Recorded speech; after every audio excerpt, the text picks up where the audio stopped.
எந்த ஒரு காரியத்தை தொடங்குவதற்கு முன்னும் விநாயகரை வணங்கினால் அதில் வரும் தடைகள் அனைத்தும் விலகும். விக்னஹர்த்தா வெற்றி கிட்டும். வளர்பிறை சதுர்த்தி என்பது வளர்ச்சியைத் தரக்கூடியது.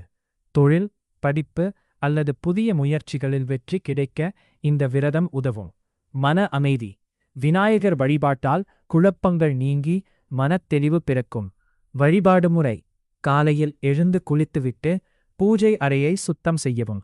விளக்கு விநாயகர் படத்திற்கு அல்லது சிலைக்கு முன்பு விளக்கேற்றவும். சந்தனம், குங்குமம் வைக்கவும். அருகம்புல் விநாயகருக்கு மிகவும் பிடித்தது அருகம்புல். கிடைத்தால் கட்டாயம் சமர்ப்பிக்கவும். நைவேத்தியம் உங்களால் முடிந்ததை படைக்கலாம்.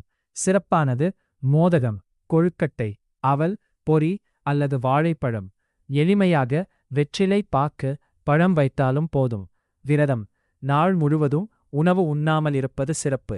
முடியாதவர்கள் பால், பழம் மட்டும் சாப்பிட்டு விரதம் இருக்கலாம். மாலையில் பூஜை முடித்து சாப்பிடலாம்.